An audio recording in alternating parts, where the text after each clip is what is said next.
Forget frequently asked questions. Common sense, common knowledge, or Google. How about advice from a real genius? 95% of people in any profession are good enough to be qualified and licensed. 5% Go above and beyond. they become very good at what they do, but only 0.1%. are real geniuses. Richard Jacobs has made it his life's mission to find them for you. He hunts down and interviews geniuses in every field: sleep science, cancer, stem cells, ketogenic diets, and more. Here come the geniuses. This is the Finding Genius Podcast With Richard Jacobs. Hello, this is Richard Jacobs with the Finding Genius Podcast. I have a returning guest. He was really cool last time. Hopefully he'll be well-behaved and a nice guy this time too. Just kidding. But his name is St. Patrick Reid. He's an assistant professor at University of Nebraska. And last time we spoke about various viruses that he looks at, Ebola, chikungunya, and Zika. This time I wanted him to be a part of this virus book that I'm putting together. So he's one of the heavy hitters that I asked to be a part of it. So I'm going to ask him questions, about the book. So we won't be covering his research this time, but we'll be covering his thoughts about it. So, St. Patrick, thanks for coming again. How you doing? Hey, thanks for having me. Yeah. Just to start out with, again, in case people are unfamiliar, tell me a little bit about your research and how you got interested in viruses. Oh, yeah, sure. So my research primarily is on what we call host-pathogen interactions. So essentially what I'm interested in is looking at how once a virus infects a cell, the different host proteins it has to recruit in order to allow for it to replicate and to successfully reproduce, essentially. So I was born in Jamaica. My family moved here when I was about 6 years old. Then I grew up in Brooklyn, New York. After Brooklyn, New York, I went to University of Rochester for my undergrad. And fast forward, I went to Mount Sinai in Manhattan for my PhD. And my PhD studies was on Ebola virus. After working on Ebola virus, I actually did what's called a postdoctoral fellowship. I did it in France under Victor Volskov on Ebola virus. I then returned to the US and I did another postdoctoral fellowship at the US AMRID at Fort Detrick. And there is when I did some more Ebola work, and then I shifted towards chikungunya virus. And in 2016, I got an assistant professor position at the University of Nebraska Medical Center, where I'm now working. And our lab focuses on, as you could expect, chikungunya, Ebola, and naturally now we've been working on SARS-CoV-2. Have you literally worked in like a BSL level 4 lab with Ebola, with real Ebola? Yes. So when I was in Lyon in France under Victor Volskov, I worked in the BSL-4 there. Actually, they call it the PCAT for forest cat in French. So it's called the PCAT. And yeah, so I've been in the BSL-4. It's an interesting experience. Some people really like it. Others, like myself, think it's way too cumbersome. I think a lot of scientists who are engaged in BSL-4 pathogen work do it for the allure because it feels cool and it sounds cool. But when you're really doing it, it's like you're kind of working with a spacesuit on and big kitchen gloves. And so, like, practically speaking, it's not very cool in like actuality. Is it scary? Not really. I mean, no. I mean, it's just a virus. I mean, you know how it's transmitted, so you just don't get infected. Well, I mean, from my perspective, because keep in mind, I'm a cellular biologist, so I'm primarily working with the virus in a biosafety hood, and I'm just like infecting cells. Now, others who are doing, let's say, like animal work. So if you're infecting non-human primates, for example, and you're doing necropsies, like that kind of stuff gets a little bit interesting and it gets a little scary then. I don't do that. I've never done that, but I think that to me is scary, if you ask me personally. Okay. Yeah, no, that's why I wanted your perspective, All I know is what I've seen in movies, so that's why I have to ask you. Oh, yeah, no, they have to overly, dramatize it, but essentially you're just taking, you're just moving fluids, very minor amount of fluid from one tube to another tube, to a dish, to a tube, to a dish, to a tube, to a dish. Okay, gotcha. All right, so now to the questions. To your knowledge, do all forms of life, prokaryotes, eukaryotes, etc., have viruses? And what are a couple of examples that interest you or surprise you?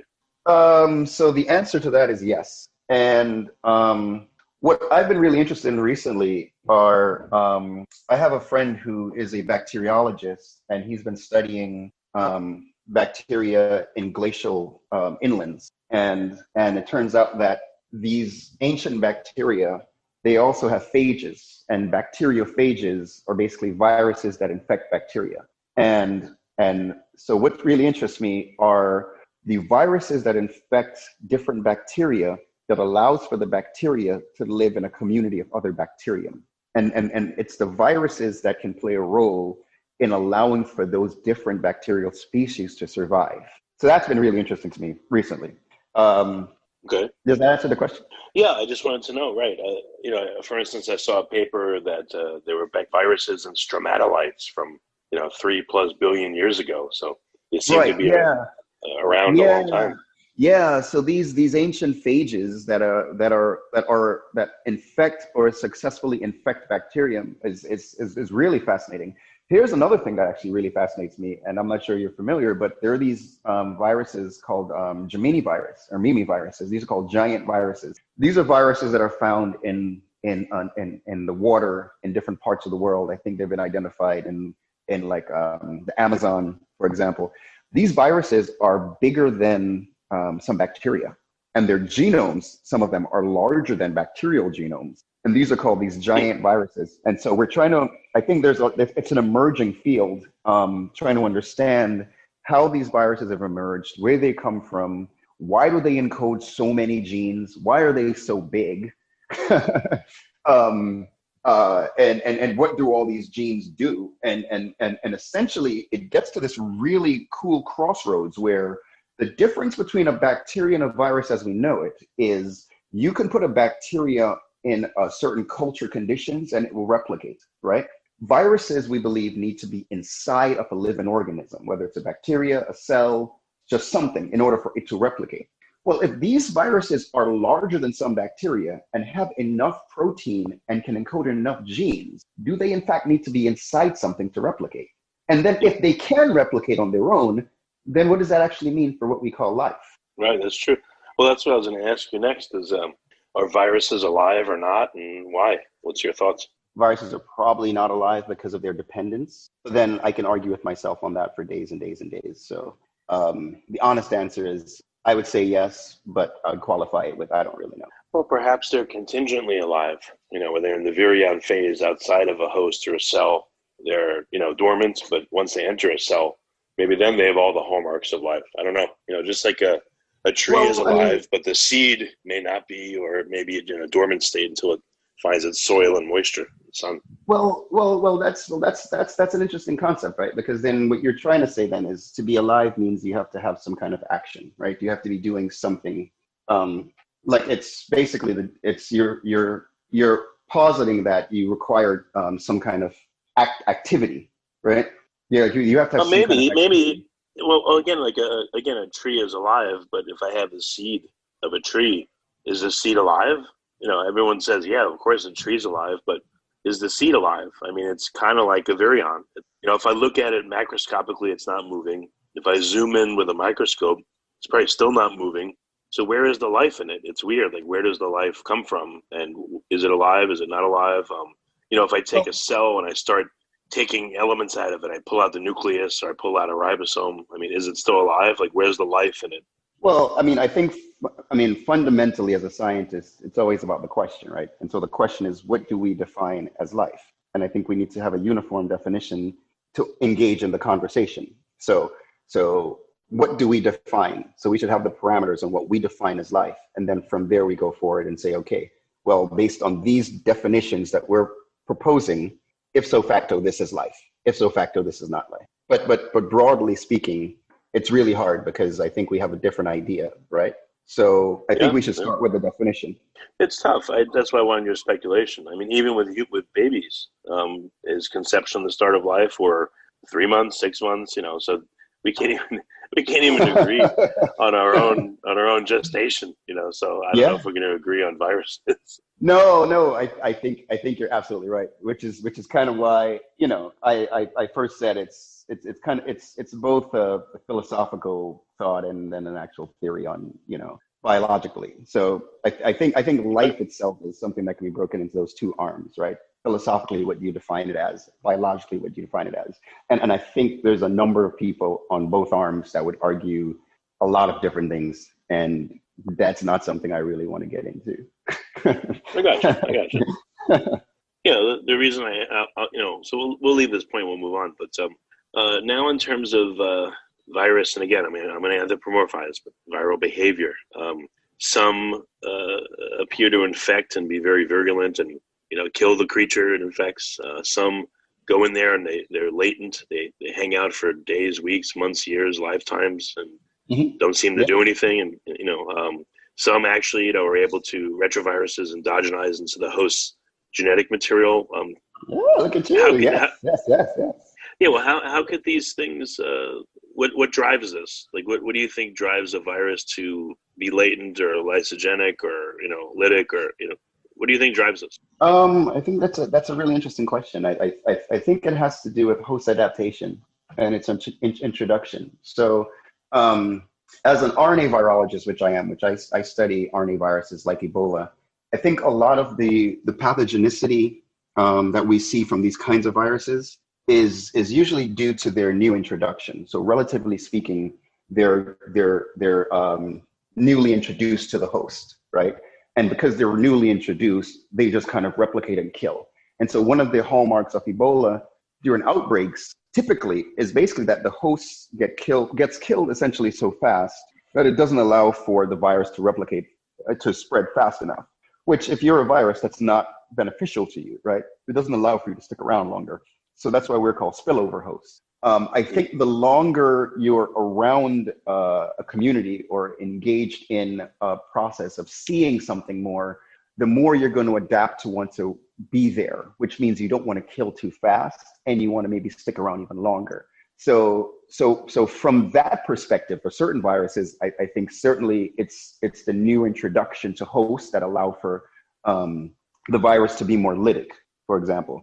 Now, the differences between your viruses that will integrate, like your retroviruses that you mentioned, and your viruses that are able to have these processes where they can just kind of stick around, like your herpes viruses, which are DNA viruses, and I think classically speaking, it gets back to RNA versus DNA versus double-stranded DNA versus single-stranded RNA, and what those different nucleic acids impart when they get into the host, and then what they're able to do. So I think those are the different aspects of what will drive how that works. Now, with that said, we've learned now from Ebola virus, interestingly, from the West African outbreak, that apparently Ebola virus can actually go latent as well, which brings a whole new paradigm to RNA viruses, because we've always thought that your DNA viruses, like your herpes viruses, because they're DNA viruses, and also because they go to the nucleus,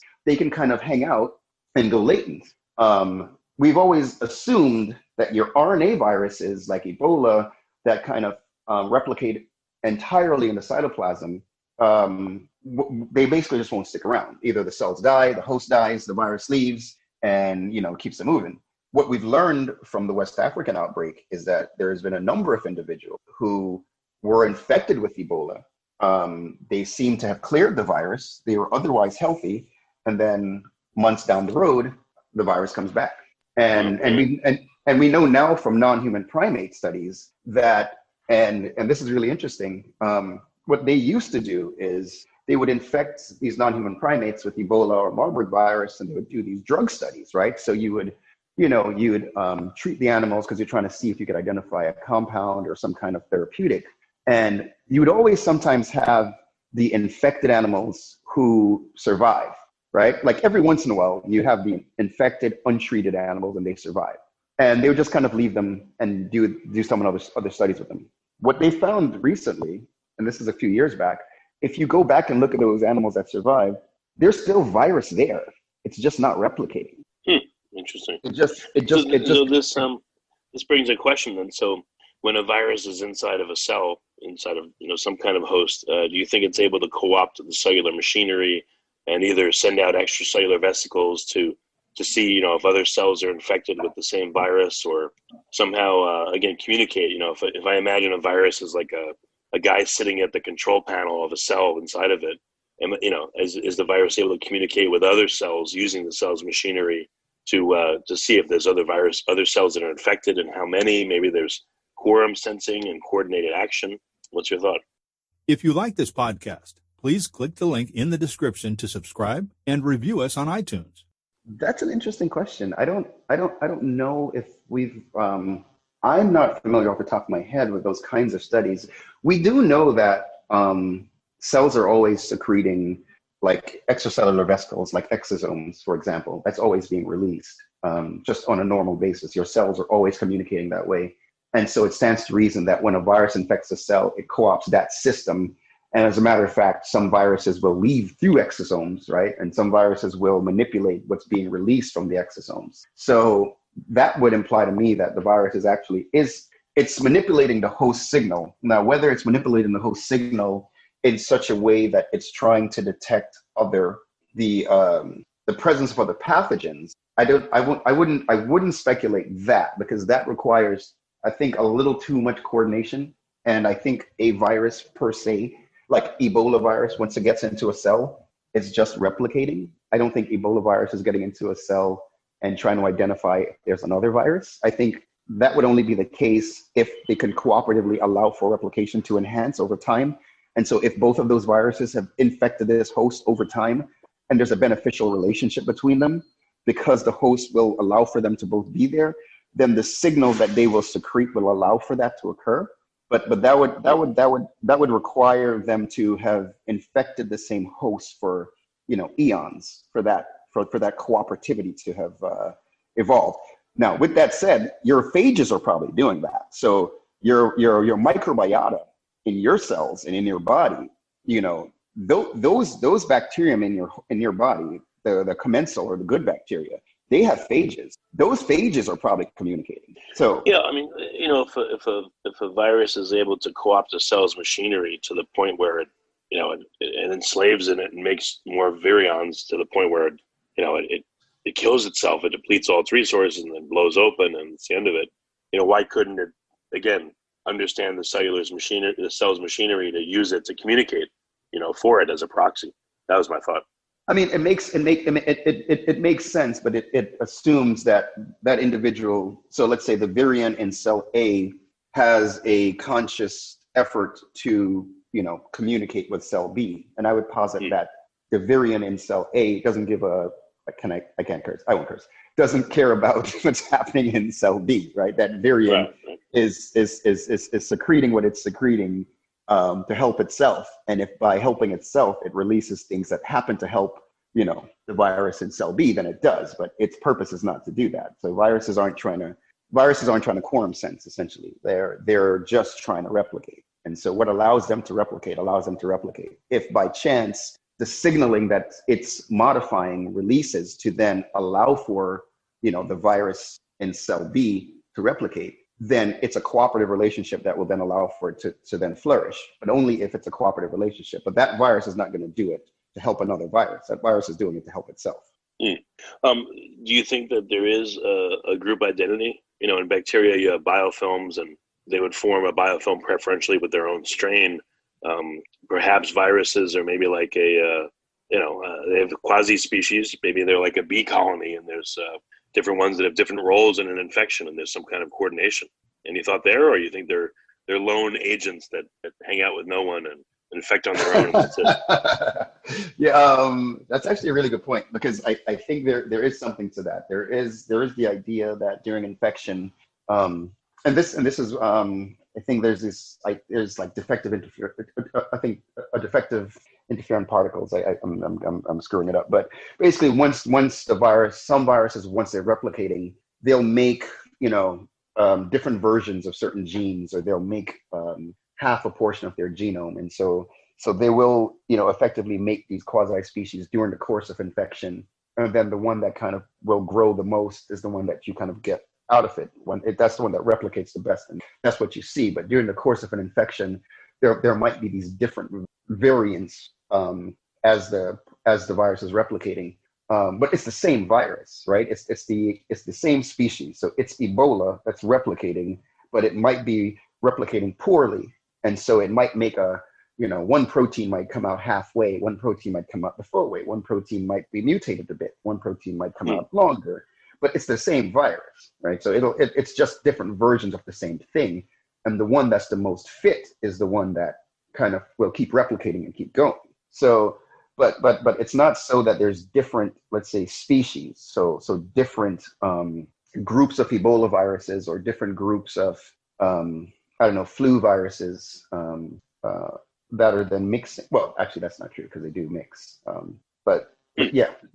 So to your point, you do have that with flu in certain species where like a pig, where a pig can have avian flu, so a flu that specifically infects birds, and the flu virus that can infect humans, and they can both infect, let's say, a pig. And so you can have a pig that has both viruses, and then the viruses mix in them, and that's a mixing vessel. So then you can have that occur where you can get these quasi-species, and a whole new virus comes out of that, right? But it's still the flu. It's just a different looking. It's just a different looking flu at the end, but it's still the flu. Yeah. Well, these viruses that will go latent inside of someone for a while. Has anyone, let's say, AIDS or even now Ebola? What if you looked at someone and you sampled the virus from them when they were infected, and you sequenced them all, looked for variations, and then let's say it went latent in them for a while, and then you sequenced again. You looked at how's the viral load different. Is there any, more changes now in the virus? How different is it from before? Supposedly, like HIV changes tremendously, even within a given infection, and produces a lot of different variants. Right. So that I just wonder if there's a coordination of infection, between these variants, maybe. That's a really good question. I won't pretend to know the answer to it. But, it's a very good question. Yeah. So an ancillary question is, I've always thought of like one virus, one cell, that model of infection. Do you know of any examples where, viruses will coordinate to infect? Two of them need to fuse to the membrane, and one holds the membrane and the other one holds it, and they both rip it open and enter. Is there coordination needed? I don't know if anything like that, but there is. So you've heard of adenovirus, right? Adenovirus is one of the viruses that cause the common cold. So there's adeno and adeno-associated virus, and I believe adeno-associated virus doesn't have the machinery to replicate. So I'm going back to my virology textbooks, but I believe adeno-associated virus doesn't have the equipment, and so basically it needs to have another virus. I think adenovirus has to be there to allow for this virus to replicate. And so there are these cases. So there are these cases. I'm not familiar enough with it to expound too much, but I know there are cases where viruses will, for example, I think this happens with plant viruses, where one virus has, gene A, and then another virus has gene B. Both of those viruses get into the cell for them to replicate successfely. Individually, nothing will happen. So I know that exists in nature, and I think it happens a lot in the plant world. Yeah, that's great. Any examples of viral-like abilities being co-opted by other life forms? Like, for instance, I saw once there was, an example given to me was a bacteria was able to take spike proteins from a given phage and express them on its membrane, and now it had a spike on it, and it was able to poke other bacteria and blow them open and kill them. Viruses are tools. They can be used as a tool. They use cells as tools. Cells use them as tools, etc. But any examples of this that you've seen that are really interesting to you? Specifically of cells using viruses or viruses using cells? Do you mean which one? I'm not. Yeah. Either way, where the viral-like abilities are like a tool, and it's used in one way or another in a surprising way. It's like me. I don't know.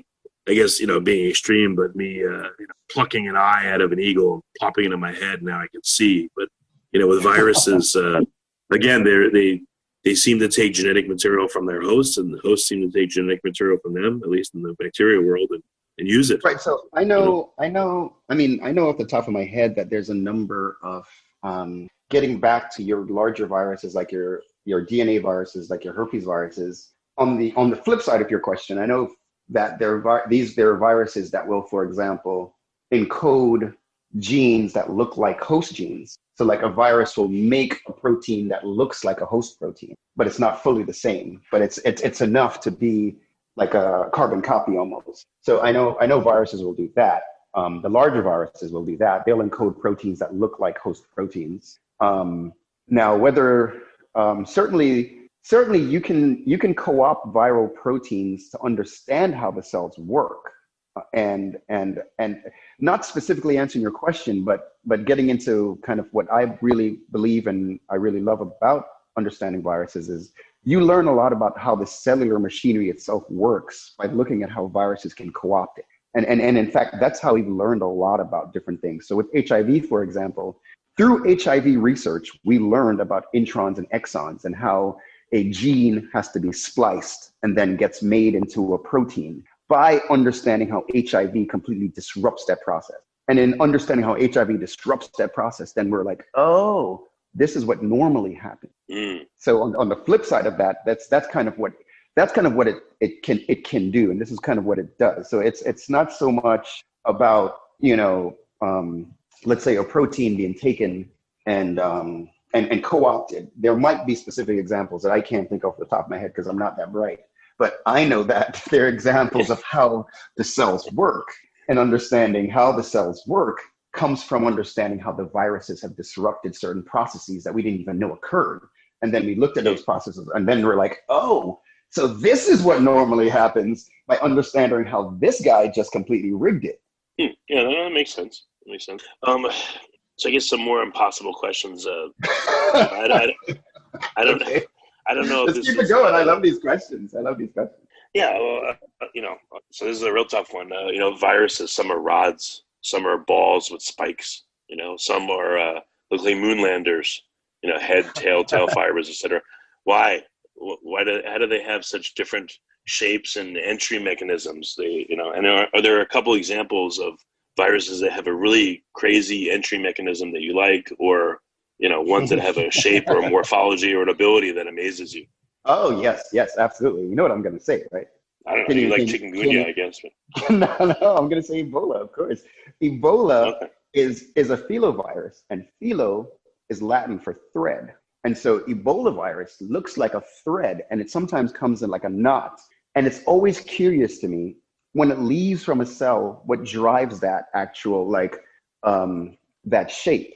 And so getting into shape, what drives release of viruses is usually its ability to recruit the membrane and release from the membrane. And there are specific viral proteins that will recruit the host membrane and will lead to enhancing like membrane curvature as it's being released. And so the shape is dictated by viral proteins that will be at the membrane that will help it to bud and release. That's what drives that.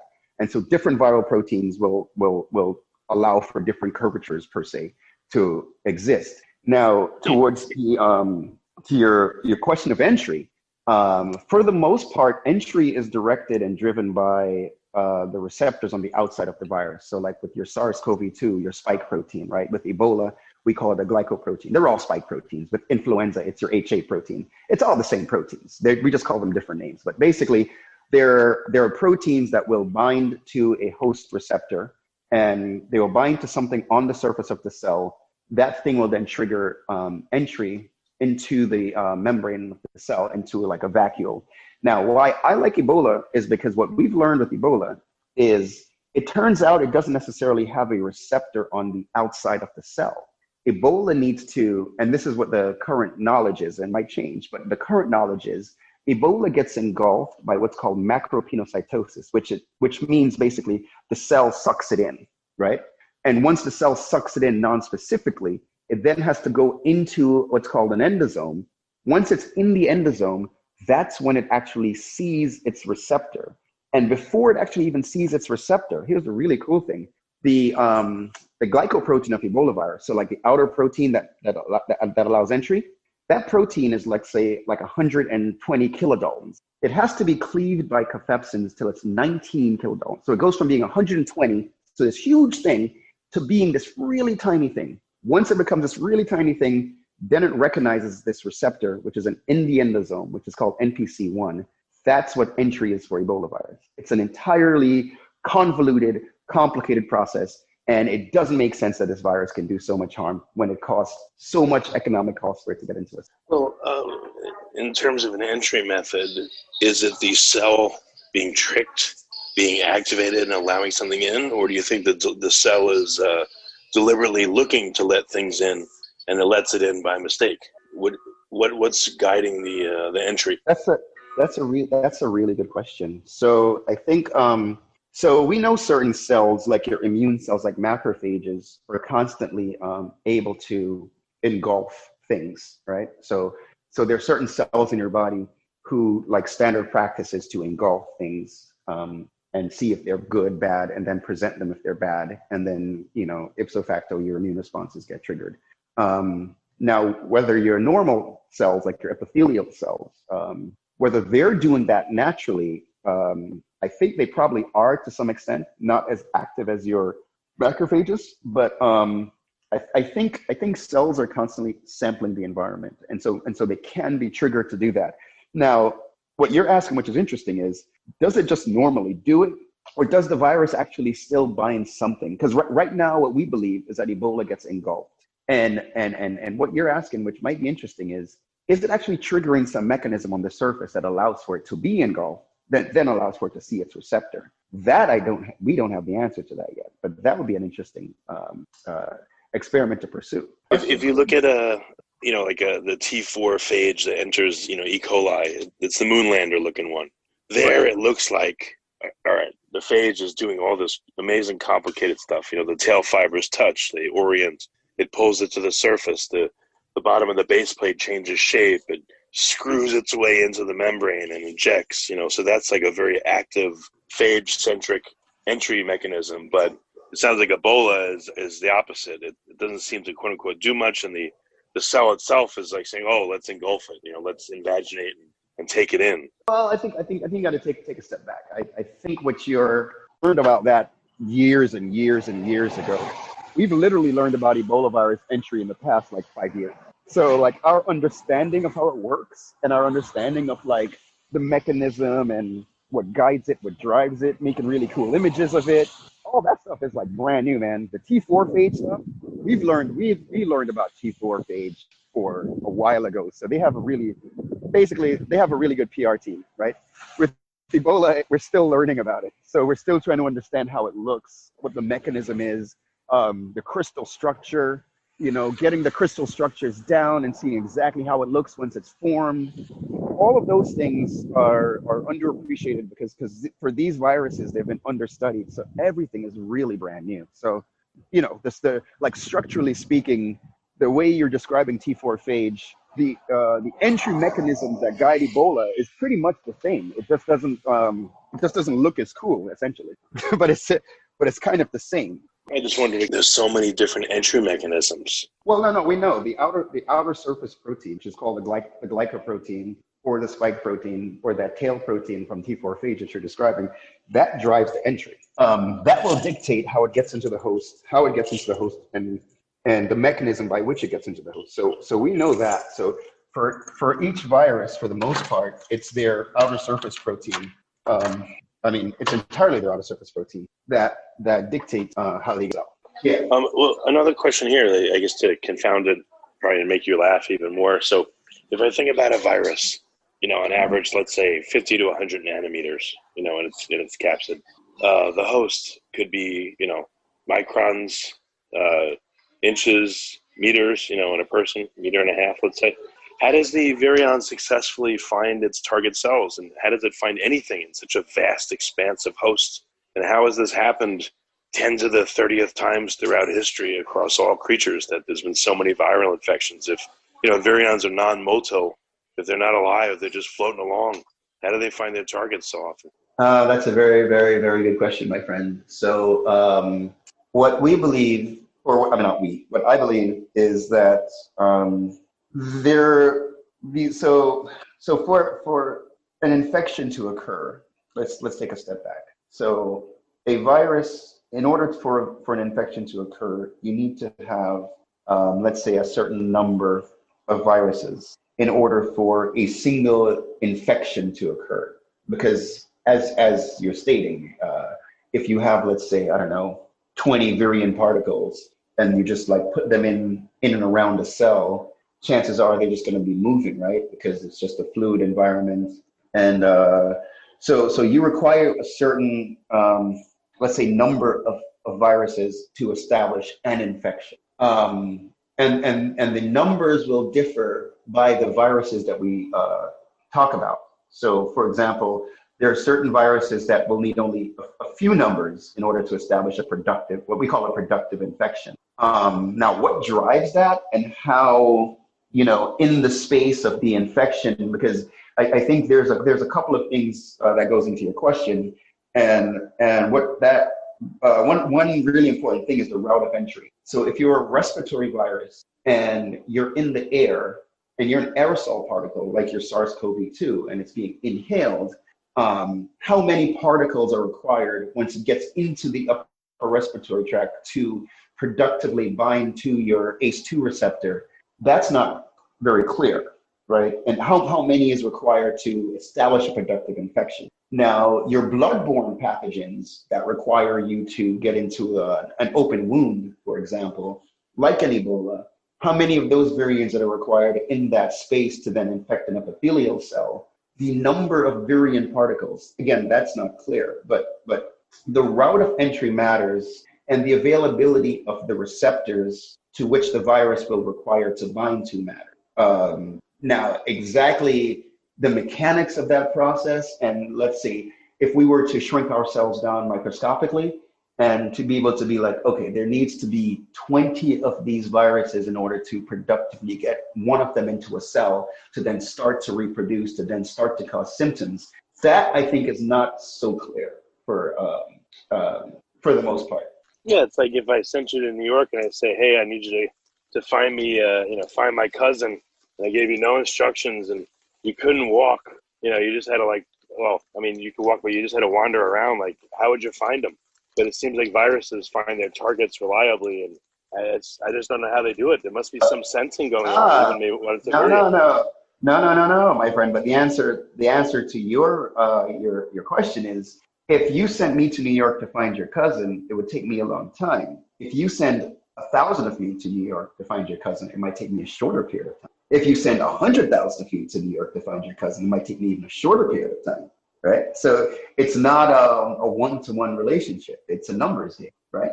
And the numbers will dictate the timing with which it will take to find your cousin, and so with a virus, the numbers of particles coming into a system will dictate how infectious it can be sometimes for a given virus. Okay, so you think it's just literally numbers and random motion is what makes it work? I think for the most part, but then there's going to be a lot more complications, which is going to be the receptors, the receptor availability, blah, blah, blah, and it gets into some, boring science stuff that I don't need to talk about here on this podcast. We talk about cool stuff. I guess the only thing that sticks out of me is that, the fact that, a virus will typically, again, not find, but run across a receptor and bind to it. That's, in a way, it's sensing. So I wonder if there is, even though we can't observe it, even as a virion, perhaps there is some sensing going on, and that allows it to. No doubt. There is some level of sensing. I think when I was in graduate school, there's some really nice images. I can send it to you once I find it by email, where they can show like the cytoskeletal changes of the cell. I forgot what virus, but like it's kind of they do these you can do these slow capture images. And you can see like the virus doesn't just bind, it's like feeling its way through, right? It's not like it just attaches right away, right? It's kind of bouncing around like a ball almost, right? On this like surface. And then once it actually finds its way and it binds to what it wants to bind, there's this like change within the cell where it actually starts to change to accommodate the presence of the virus coming in. And so at a cellular level, there is some level of, I'd say, what you would say sensing, but it really is triggering, where once the virus is able to effectively stimulate something on the cell that will allow for its entry inside the cell, there's like a switch that goes off, and it starts to accommodate the infection. Gotcha. Okay. So another question is, I don't know how pervasive this is, but if I think of rabies, it seems to be spread by biting and saliva, and yet it seems to also affect the cells involved in that mechanism. And flu, by respiratory droplets, so it seems to cause the host to cough and sneeze. And it seems like the tissue and the cells that a virus affects are also coordinated with how it spreads. And it seems, is it coincidental? How could that happen? Why is there this apparent matching between, cells affected and mechanism of transmission? Very good question. So that gets into what we call tropism, and the tropism is what guides essentially what cells. So when we talked about flu, for example, so the flu virus will bind to sialic acid that are a certain orientation, and SARS-CoV-2 will bind to ACE2 receptor. Now, what drives the presence of the virus in particular tissues is going to be governed by the presence of these receptors that the virus is able to bind to get in. And then during the course of an infection, the tissues that it targets and the places that it goes is going to be governed by that initially. Then it gets into immune cells, because your immune cells can, like your macrophages, will engulf these things non-specifically. That allows for the virus to spread and disseminate. And then again, when it gets into your deeper tissues like the liver or the lungs or other places, again, it's the receptors that have to be present that allows for entry.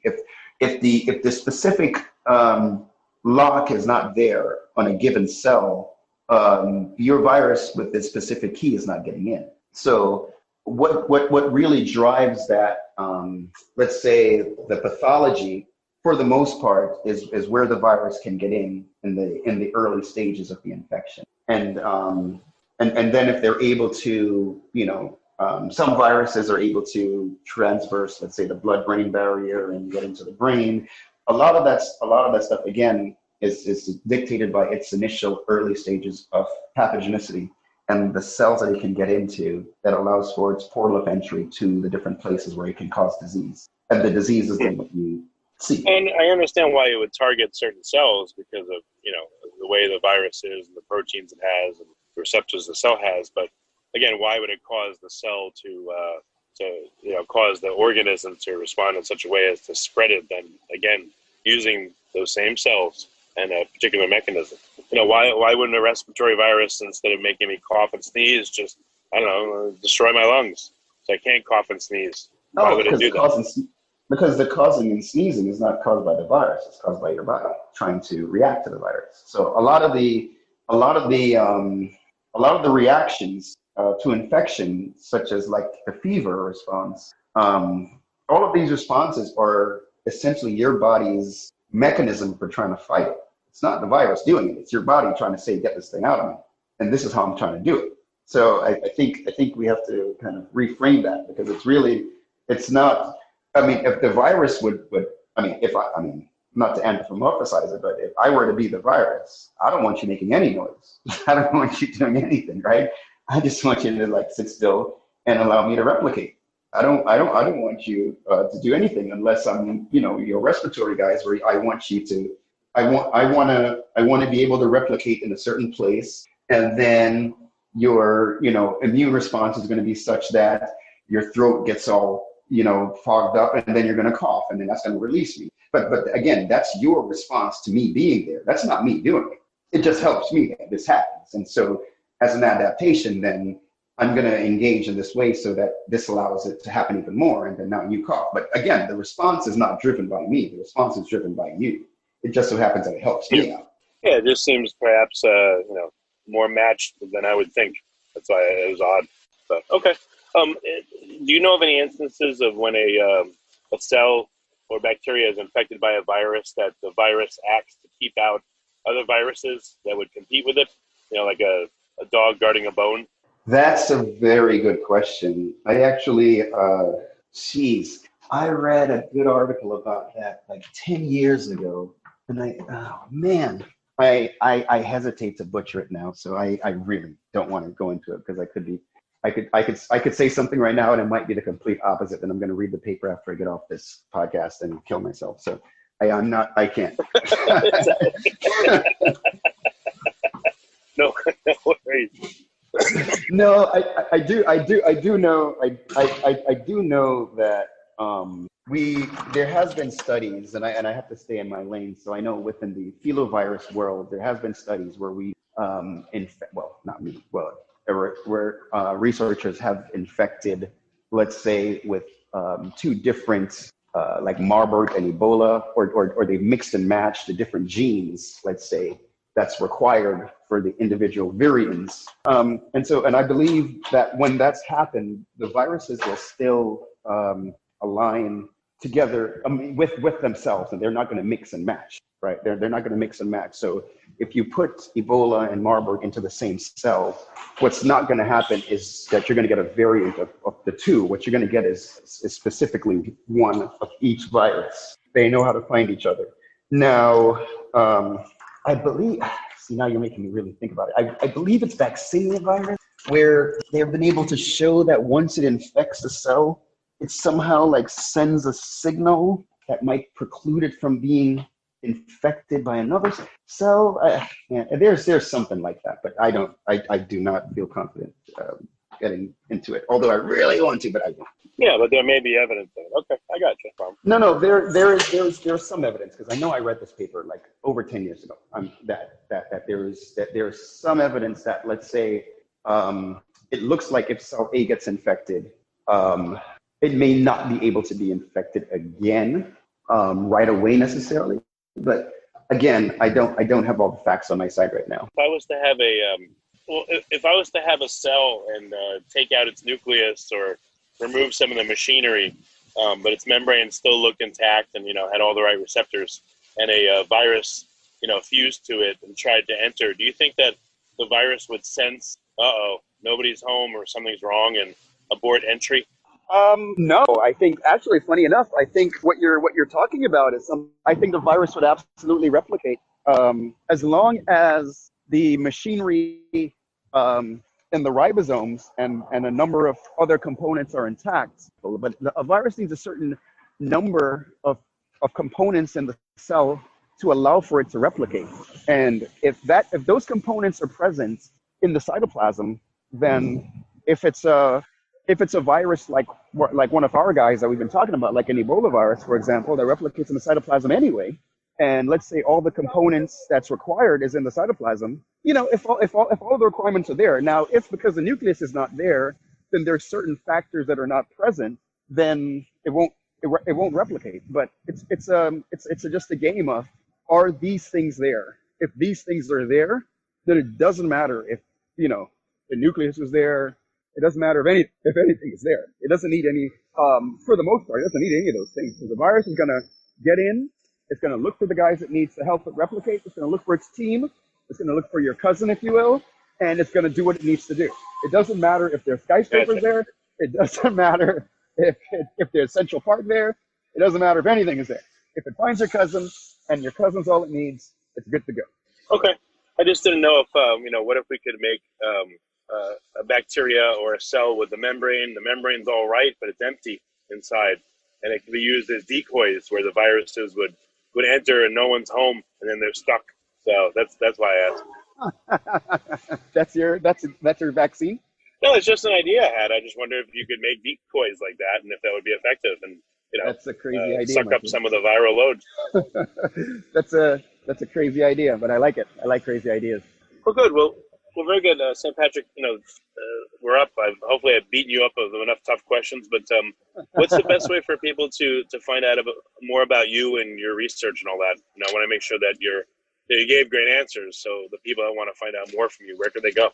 Yeah, so I'm at the University of Nebraska Medical Center, and my email address is patrick.reid@UNMC. I'm also on Twitter at ReidLab33.